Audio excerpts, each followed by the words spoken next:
자, 다음은 상인의 마케팅 전략 우수 사례를 좀 몇 가지 이제 가져와 봤는데요. 자, 첫 번째는 문화를 접목한 이제 공동 마케팅이라는 걸로 제가 첫 번째 우수 사례를 가져와 봤어요. 자, 공동 마케팅이라는 걸 먼저 좀 설명을 드려야 될 것 같은데요. 자, 공동 마케팅은 두 개 이상의 점포가 이런 판매 전략이나 가격 전략 등을 가지고 마케팅 활동을 전개해서 각각의 점포들이 상호 시너지를 볼 수 있게끔 하는 마케팅 전략을 우리가 공동 마케팅 전략이다 이렇게 보시면 될 것 같아요. 그래서 공동 마케팅 전략은 상인에만 하는 게 아니라 바로 이런 점포 단위로도 공동 마케팅 전략을 할 수가 있는 거죠. 그래서 이 공동 마케팅 전략을 시장 단위로 하게 되면 더없이 좋은 거라고 보실 수가 있을 것 같아요. 그래서 개별 점포 단위도 당연히 마케팅을 하지만 이런 시너지를 발휘하기 위해서는 상인의 단위로 공동 마케팅을 한다고 하면 너무너무 좋을 것 같다는 생각이 듭니다. 그래서 포괄적으로는 이제 하나의 시장에 공동 마케팅을 하는 게 맞다라고 말씀드릴 수가 있고요. 참고로 이제 문화를 접목한 공동 마케팅을 한 도마큰 시장의 캐릭터 공예 강좌를 사례로 들어볼게요. 그래서 도마큰 시장에서 2019년에 코로나 오기 전이죠. 2018년이네요, 그러면. 아니, 19년이네요. 그죠? 19년. 19년에 이제 코로나 오기 전에 이 문화를 접목한 마케팅을 이제 했어요. 세 가지. 첫 번째는 이제 3D 프린터 펜. 맨 왼쪽 그림이 3D 프린터 펜이에요. 그래서 펜에 저렇게 필라멘트, 플라스틱 필라멘트를 넣으면 색깔별로 나오면서 이제 녹여가지고 옛날에 글루건 같은 거 아시죠? 그래서 글루건 형태로 이 플라스틱 필라멘트가 녹여서 나오게 되는데 그거를 이제 적층을 하면서 모양을 만들어서 입체적인 구조의 플라스틱 구조물을 만드는 거를 이제 3D 펜이라고 해요. 이 3D 펜이 지금도 그렇고 이 공예나 이런 문화교육이나 이런 데 많이 사용합니다. 근데 그때 당시에는 초창기인데 도마큰 시장에서 접목을 잘해서 학생들도 좀 많이 왔다가 공예 강좌를 듣고 가고요.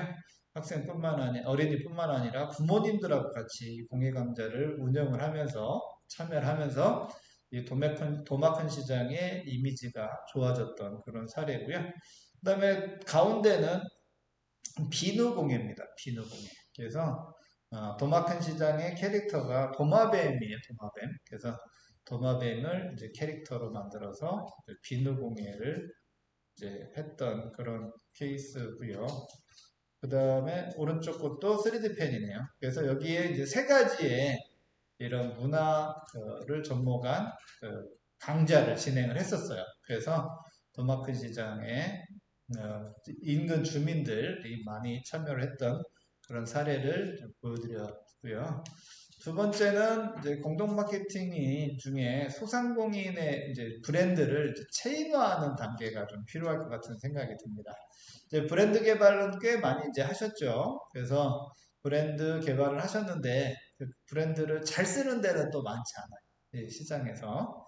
그래서 어쨌거나 이제 정부에서 지원을 좀 많이 해서 브랜드 개발을 이제 많이 완료한 그런 시장들이 좀 많이 있습니다. 자, 그래서 공통 마케팅 아까 이 뭔가는 말씀을 드렸고 이번에는 공동 마케팅을 하는 방법에 대해서 좀 말씀을 드리면 자, 당연히 하나의 시장에서 공동 마케팅이기 때문에 통일성을 주기 위해서 마케팅을 하는 거고요. 뭐 예를 들어서 같은 옷을 입고 장사를 한다. 그래서 시장 상인분들이 뭐 같은 티를 쫙 입고 장사하는 날을 정해가지고 뭐 매주 화요일 날, 매주 금요일 날 그 티만 입고 전체를 하게 되면 이 시장에 뭔가 조금 이루어지고 있구나. 뭔가 무슨 이벤트가 있나 보다. 뭔가 특별한 게 있나 보네라고 생각할 수가 있겠죠. 근데 그런 날 같은 경우 특히나 더 활기찬 모습을 고객한테 보여주는 것도 되게 좋은 방법 중에 하나라고 보실 수가 있을 것 같고요. 뭐 옷을 같이 안 입더라도 인사말이나 구호를 만들어서 같이 시장 상인분들이 맞춰서 하는 것도 되게 좋을 것 같아요. 뭐 예를 들어서 안녕하세요 땡땡땡 시장입니다. 고객님 반갑습니다라고 인사말을 세 마디를 하는 걸로 맞추는 거예요. 전에는 막 안녕하세요 인사를 하는 돈 마는 돈 인사하면 너무 고마워요, 고객 입장에서는. 그런 데도 많아요. 뭐 불친절한 데도 많고. 그렇지만 시장 상인분들이, 자, 우리 시장은 이렇게 변화하자라고 전략을 짜시고, 말부터 바꾸면 행동이 바뀌거든요. 그래서 고객들이 오게 되면 우리 같이 요렇게 인사를 하자라고 연습을 하고, 그런 인사말을 구호를 맞춰가지고 인사를 한다고 하면 충분하게 여러분들의 시장이 고객들한테는 좋은 이미지로 인식이 되지 않을까 이렇게 생각이 듭니다. 자, 저런 거 같은 경우는 큰 돈 들이지 않고 실제로 뭐 지원금 이런 거 필요 없어요. 그러면서도 우리가 이렇게 마케팅을 할 수가 있는 것들이 이거죠.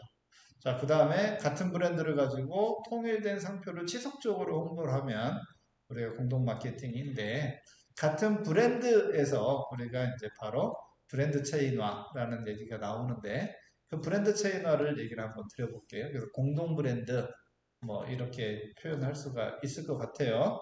자, 브랜드 차이나에서 가장 성공한 기업이 선키스트예요.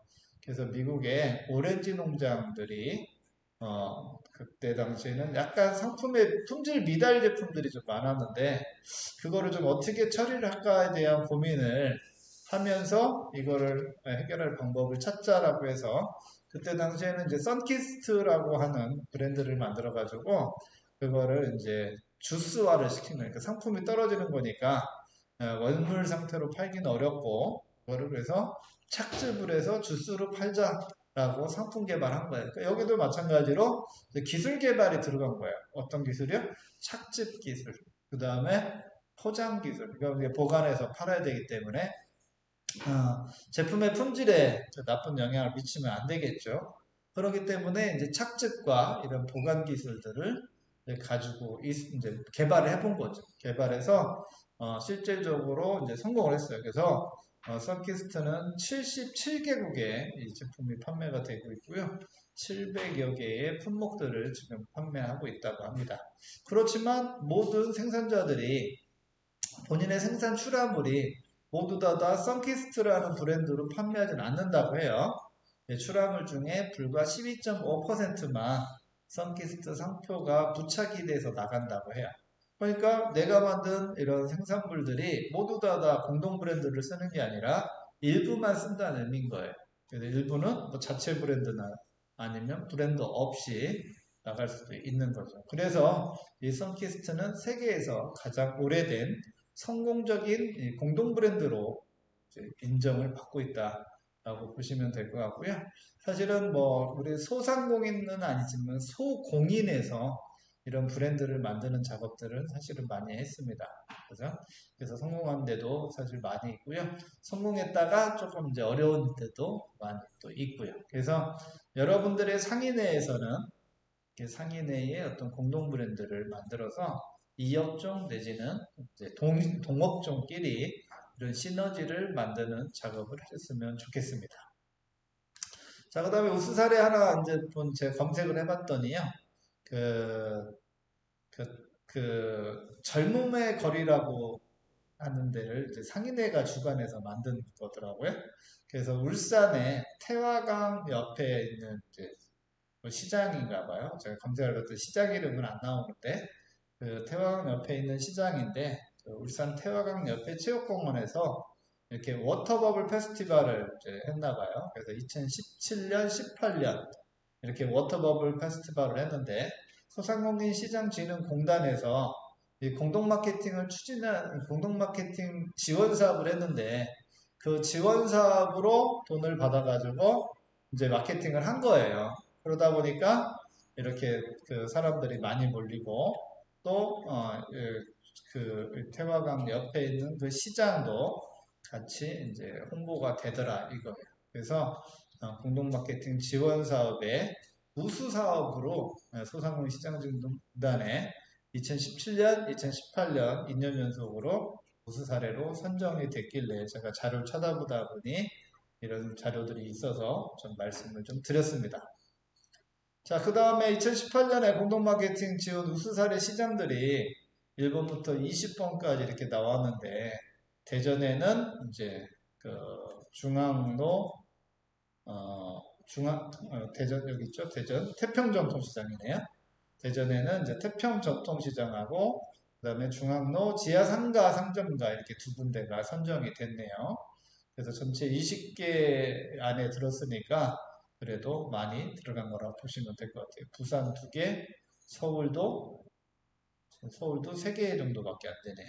그죠? 대전 2개 정도면 되게 선방을 좀 했는데 아쉬운 건 이 자료를 열심히 찾았더니 이 시장명 옆에 우수 공동 마케팅 사례가 제목이라도 좀 이렇게 나와 있으면 여러분들한테 그 제목을 좀 공유하면서 말씀을 드릴 수 있을 건데 소상공인 시장진흥공단 자료를 찾아봤더니 이것만 딱 공문처럼 나와 있어요. 안타깝게. 그래서 여러분들이 이런 자료들을 보시고 다른 시장에서는 그러면 어떤 공동 마케팅을 했는데 이렇게 우수사례 선정이 됐을까 한번 찾아보시는 것도 되게 좋을 것 같아요. 그러면 이제 여기서 상인 회장님께서 조금 뭐 친한데 충남 뭐 이런 데 친한데 있을 거고 또 다른 지역도 뭐 이렇게 전화 한번 해봐서 어떤 공동 마케팅을 하셨길래 우수 사례로 선정이 되셨냐라고 이렇게 물어보면은 좋을 것 같아요. 그래서 그런 것들을 우리가 벤치마킹이라고 하지 않습니까? 그래서 벤치마킹을 하셔서 상인의 단위의 이런 공동 마케팅을 진행하시면 너무너무 좋겠다라는 생각이 듭니다. 자, 다음은 마케팅 차별화 사례를 좀 말씀을 드려볼게요. 자, 공동 마케팅을 할 때 우수 사례로 선정이 되고 남들한테 야, 마케팅 잘했어. 저거 잘 알려지겠는데 라고 생각할 수 있게끔 하는 게 바로 이 마케팅 차별화 요소가 있냐 없냐로 판단할 수가 있을 것 같아요. 그래서 마케팅 차별화 요소가 없다고 하면 마케팅을 하더라도 그렇게 효과가 없고 저거 뭐 딴 데서도 한 것 같은데 뭐 맨날 똑같은 거 하네라고 고객들의 어떤 불만도 들을 수가 있을 것 같아요. 물론 뭐 지역 축제 같은 거 보면 다 비슷비슷합니다. 그 비슷비슷한 이유가 뭐 새로운 거 만들기가 좀 어렵고 새로운 걸 만들었다고 하더라도 사실은 성공하느냐의 여부는 또 다른 문제이기 때문에 다른 지역의 성공한 축제, 성공한 뭐 이런 마케팅을 약간 벤치마킹, 좋게 얘기하면 벤치마킹, 나쁘게 얘기하면은 카피에다가 똑같은 그런 축제나 똑같은 서비스를 하는 경우도 엄청나게 많습니다. 지자체들도 경쟁을 해야 되고요. 이런 전통시장들도 상인들끼리 또 경쟁을 하고 하다 보니 그런 부분이 많아요. 그렇지만 어쨌거나 좀 차별적 요소를 가지고 가셔야 여기는 전통시장이 이런 것들이 좀 차별화가 돼 있네라고 볼 수가 있을 것 같아요. 한번 차별화 요소들을 한번 보실 때 제가 이제 광고와 홍보에 대한 얘기를 같이 좀 드려볼까 합니다. 자, 우리가 광고라고도 하고 홍보라고 하도 동일한 거예요? 틀린 거예요? 예, 틀린 거죠. 당연히. 왜 틀려요? 용어가 틀리니까. 그런데 틀린 가장 구분하는 구분점이 딱 있습니다. 자, 광고와 홍보를 구분하는 방법 뭐가 있을까요? 네, 바로 돈이 들어가냐 안 들어가냐. 그래서 광고는 광고비라고 얘기를 하죠. 홍보도 홍보비라고 얘기는 하지만 광고비라고 해서 아예 돈을 책정을 합니다. 그래서 실제로 광고성이다 그러면은 돈을 들여가지고 알리는 걸 광고라고 하고요. 홍보라고 하는 거는 원래는 돈을 들이지 않고 하는 거예요. 그러니까 신문 같은데 원래 돈 들이고 사는 건 아니거든요. 잡지 같은 데도 마찬가지로 광고성 빼고 기사성 이런 것들은 원래는 돈을 들이지 않는 건데 요즘은 많이 이제 퇴색이 돼서 돈 달라고는 안 하지만 신문을 몇 부 봐달라, 잡지를 몇 부 봐달라 뭐 이런 영업들은 이제 들어오는 것 같습니다. 어쨌거나 구분하는 방법은 광고와 홍보를 이렇게 구분한다 이렇게 보시면 될 것 같고요. 여기 보시면은 이런 홍보와 광고의 방법 중에 우리가 알고 있는 것들이 이렇게 좀 나오죠. 자, 광고는 뭐 지역 광고나 인터넷 광고, 뭐 버스 광고, 뭐 현수막 이런 거를 이제 주로 얘기를 하고요. 그 다음에 밑에 있는 PR이 이제 홍보인 거죠. 그죠? 언론을 통해서 홍보하거나 뭐 강의를 통해서 홍보하면서 살짝 우리 제품이나 서비스를 알리거나 우리 회사를 알리는 경우 그 다음에 뭐 단체 활동이나 뭐 이런 걸 통해 가지고 회사를 알리거나 서비스를 알리는 걸 우리가 홍보라고 얘기를 하고요. 그거 외에도 실질적으로 구매 촉진에는 상당히 효과가 있는 판매 촉진과 인적 판매 이 두 가지의 또 마케팅 방법이 있습니다. 자, 판매 촉진 같은 경우에는 실제로 우리 마케팅을 하는 사람들이 효과가 제일 많은 게 판매 촉진이에요. 판매 촉진을 줄여가지고 우리가 판촉이라고 얘기 많이 하죠. 그래서 시장에서도 많이 할 수 있는 부분이 바로 이 판촉 부분이라고 보시면 될 것 같아요. 가격 할인 같은 거, 그 다음에 할인 쿠폰, 리베이트나 뭐 세일, 그 다음에 경품, 그 다음에 콘테스트, 뭐 이런 것들이죠. 주로 우리 시장에서 많이 하는 것들이 이 판매 촉진 부분을 지금 많이 하는 걸로 제가 알고 있습니다. 그래서 여러분들이 뭐 원통대전하고 연결해서 작년에도 그랬고 재작년에도 그랬고 저기 그 전통시장 온누리 상품권 주는 그런 행사들도 있었고요. 그런 것들이 모두 다 판매 촉진 일환인데 실질적으로 판매 촉진 그 다음에 인적 판매는 왼쪽으로 보시면 구매를 촉구하는 마케팅이잖아요. 구매를 즉각해서 할 수 있게끔 하는 것들이 인적 판매와 판매 촉진이다 이렇게 보시면 되고요. 그 다음에 광고와 PR은 인지도를 강화시키는 거예요. 아, 거기 있었어. 아, 그 시장, 나 알고 있어. 할 정도의 인지도를 높이는 게 광고와 홍보고요. 그 다음에 판매 촉진과 인적 판매는 실제로 구매 단계에 자극을 주는 그런 방법이다. 이렇게 보시면 될 것 같습니다. 자, 효과는 이런 효과가 있어요. 자, 광고는 주의 단계에서는 되게 높아요. 주의, 흥미, 욕구, 행동 이 네 가지는 소비자의 구매 행동 단계라고 얘기를 해요. 처음부터 구매를 나 이거 할 거야 라고 소비자들은 달려들지 않는다는 거죠. 처음에는 주의 단계에서 멀찌감치 떨어져 가지고 주의하고 그 다음에 이렇게 주의하면서 봤을 때 그 제품과 서비스에 흥미를 느끼고 그 다음에 욕구를 느끼고 그 다음에 행동을 하는 이런 구매 단계를 걸치게 되는데 주의, 흥미, 욕구, 행동 단계에 각각 마케팅 요소들이 들어갑니다. 그래서 주의 단계에서 효과를 보는 것은 광고와 홍보가 주의 단계에 효과를 주고요. 흥미 단계에서도 광고 효과는 어때요? 좀 떨어지죠. 주의 단계보다는. 그 다음에 욕구와 행동 단계로 갈수록 아예 그냥 효과가 없다고 보면 돼요. 광고 보고 직접 구매 행동을 하지 않는다는 거죠. 근데 인적 판매와 판매 쪽지는 주의 단계와 흥미 단계는 되게 낮지요. 근데 욕구 단계나 행동 단계에 올라갈 때는 엄청나게 높아져요. 뭐 예를 들어서 이런 거죠. 마트에 갔는데 갑자기 간장 위에 키친타올이 한 덩이 딱 올라가 있어요. 그러면 어때요? 사고 싶었어요? 원래? 안 사고 싶었는데도 갑자기 뭐가 들어요? 간장이 들어오는 게 아니고 키친타올이 들어오기 때문에 그 키친타올 때문에 간장을 산 경우가 좀 있었죠. 소비자들이 많은 경험을 할 거예요. 그 다음에 고무장갑이 올라가 있거나 일회용 장갑이 올라가 있거나 이러면은 어때요? 제품이 집에 있든 없든 간에 구매를 했었던 경험이 있고요. 세일 같은 경우도 대부분 그런 거죠. 야, 세일은 이거 아니면 안 돼. 지금 안 사면 안 돼. 라는 마음으로 막 사드렸죠. 그죠? 그러니까 다 이 마케팅에 이런 광고 홍보, 그 다음에 인적 판매, 그 다음에 그 판매 촉진, 이런 방법에 여러분들은 노출이 돼 있기 때문에 구매 행동이라는 걸로 하셨던 겁니다. 그래서 이런 구매 행동을 높일 수 있는 것들 중에 우리가 그 포인트가 차별화예요. 자, 이렇게 보시면 파란 우산 사이에 빨간 우산이 있죠. 어떤 게 눈에 잘 보여요? 빨간 우산이 눈에 잘 보이죠. 이 빨간 우산은 어때요? 모양과 크기는 동일해요. 그렇지만 남들하고 색깔이 틀리기 때문에 눈에 보이는 거죠. 그래서 이런 차별화를 경영 전략으로 모양을 이쁘게 만든 분이 있어요. 그래서 마케팅 분야에 가장 유명하신 분이 마이클 포터 교수라고 하버드대 교수님인데 그분이 이제 경쟁의 원천에 따른 경쟁 전략을 만드셨어요. 그래서 첫 번째가 원가 리더십 전략이라고 우리가 경쟁 요소 중에 원가를 낮춰서 가격을 낮추면 그거만큼 좋은 경쟁 요소가 없다는 거예요.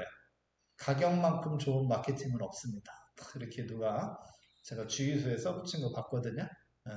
가격이 싼 것만큼 좋은 마케팅이 없다 이거죠. 그래서 원가를 낮출 수 있으면 경쟁이 충분한 거고요.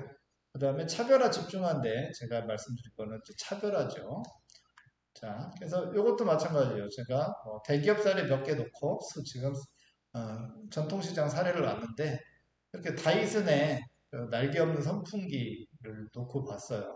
자, 왼쪽에는 날개 있는 선풍기인데 가격 보니까 이런 건 5만 원.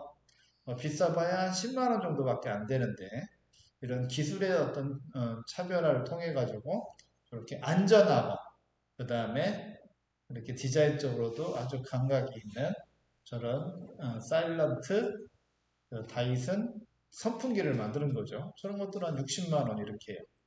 10배 차이가 나는 거예요. 똑같이 바람을 불어주는 기능만 놓고 보면 동일해 보이는데 가격은 이제 60만 원 차이. 이게 차별화 사례라고 볼 수가 있을 것 같고요. 두 번째는 이제 우리 동네 칼국수집인데 이 집이 저한테 돈 좀 줘야 될 것 같아요. 광고비를 제가 강의 다닐 때마다 엄청나게 많이 하는데 이 칼국수집은 펀 마케팅이라는 거래요. 펀 마케팅. 펀 마케팅이 뭔지 알죠? 재미적 요소를 가지고 마케팅을 하는 거. 그래서 지금은 이렇게 건물을 번듯하게 2층짜리 건물을 졌는데 원래는 요 맞은편에 그 이렇게 반석동에 있는데 개천이 조그만 게 하나 있는데 그 개천 너머에 조그맣게 점포를 가지고 운영을 했었던 데입니다. 근데 이제 장사가 잘 돼서 지금은 이렇게 여기가 카페 거리인데 이 카페 거리에 건물을 올려서 이렇게 장사를 하고 있는데 이분의 성공 비결을 한번 보면 저는 이런 거라고 보여요. 여기 보시면은 지금 벽에다가 뭘 엄청 써붙였죠? 이분이 이렇게 건물을 짓고서 써붙인 게 아니라 원래 맞은편에 있을 때부터 저렇게 화선지에다가 붓글씨로 써서 붙인 거예요. 이분이 이제 붓글씨에 대한 취미가 있나 봐요. 근데 붓글씨 잘 쓰는 분들은 되게 많잖아요. 근데 그게 신기한 게 아니라 이 붓글씨의 내용들이 되게 재밌는 그런 폰 마케팅을 하신다. 이 얘기 한번 볼게요. 이렇게 수저통에도 이렇게 자꾸 붓글씨를 써가지고 뭔가 붙여놨어요. 수저통이니까 코팅해서 붙였네요. 자, 멀뚱멀뚱 기다리실래요? 쫀득쫀득 기다리실래요? 그래서 뭘 좀 미니 족발하고 막걸리를 미리 시켜라 이 얘기예요. 그래서 막걸리 미니 족발 얼마 이런 거 쓰는 것보다 훨씬 더 친근감 있게 썼고요. 우리 번호표를 여기서도 주는데 번호표가 이렇게 됐어요. 번호표가 윷가락에다 써가지고 번호를 만들어서 윷가락을 이렇게 하나씩 줍니다. 다른 데하고 번호표하고 차이가 좀 있죠. 차별화예요, 뭐든지. 자, 여기 보시면은 신발장 위에 이렇게 써져 있어요. 자, 신발장 위에 대부분 뭐라고 써져 있어요? 신발 분실 시 책임 안 진. 뭐 이런 말은 많이 보셨어요. 근데 여기는 신발은 신발장에, 그래서 비싼 신발은 호주머니에 또는 핸드백에 보관하세요. 그러니까 잘 간수하라는 얘기예요. 잘 간수하라는 얘기인데 어때요? 신발 분실 시 책임 안 짐. 이거보다 훨씬 더 낫잖아요. 그죠? 그래서 훨씬 더 낫게 이렇게 글을 써서 상대들에게, 그러니까 고객들에게 재미를 주는 그런 펀 마케팅을 하고 있다 보시면 되고요. 여기 보시면 소문 내지 마세요. 줄 서는 시간이 길어집니다. 이렇게 써줬어요. 네. 근데 소문을 안 낼까요? 소문을 다 내지. 자, 그 다음에 뭐 손님 준수사항이라고 했어요. 취한 척 금지, 배부른 척 금지, 돈 없는 척 금지. 손님들이 와가지고 취한 척 하다가 그냥 나간대요. 네, 그렇게 하지 말란 얘기고요. 배부른 척 금지, 그래서 배부르다고 4명이 와가지고 3인분만 시키고 반찬 엄청 리필해서 먹는데요. 그래서 배부른 척 금지 이렇게 놨고요. 돈 없는 척 금지, 돈 없다고 깎아달라고 하는 사람이 있대요. 그래서 재미있게 손님 준수사항 3가지를 이렇게 적어놨어요. 자, 그 다음에 주문은 당당하게, 리플은 소심하게. 다르게. 보면 참 재밌는 것들이 있어요. 여기 보시면 주차장에 대부분 이런 배너를 세워놓죠. 그럼 배너에 뭐라고 써놨어요? 그냥 주차장 아니면 영어로 파킹 뭐 이렇게 써놨죠. 근데 여기는 그렇게 안 써놨어요. 차 버리는 곳이라고 그랬어요. 차 버리는 곳. 차를 왜 버려요? 여기 가서 술 많이 먹고 차 놓고 가라 이거예요. 차 버리는 곳. 자, 이렇게 펀마케팅을 하는 그런 사례를 봤고요. 이번에는 이제 총각내 야채 가게 아주 유명한 야채 가게 프랜차이즈죠. 근데 야채 가게가 잘 될 수 있게끔 하는 차별화를 어떤 건가 이렇게 가만히 생각을 해보면 제가 질문을 많이 했어요. 강의를 가서. 그랬더니 많은 분들이 사장님들이 야채 가게 신선한 거요. 뭐 이렇게 딱 얘기를 하고 가격이 싼 거요. 뭐 이렇게 얘기를 해요. 다 맞습니다. 그렇지만 요즘은 야채 가게가 다 신선해요.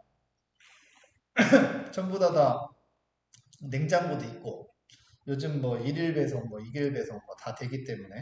근데 여기 같은 경우에는 어때요? 총각이라는 차별점을 가지고 있어요. 그래서 일하는 친구들이 다 총각이에요. 그 주부들이 어때요? 이왕이면 총각내 야채 가게로 가서 구매를 하는 거예요. 여기 다 서 있는 분들이 거의 다 주부시잖아요. 그죠? 네.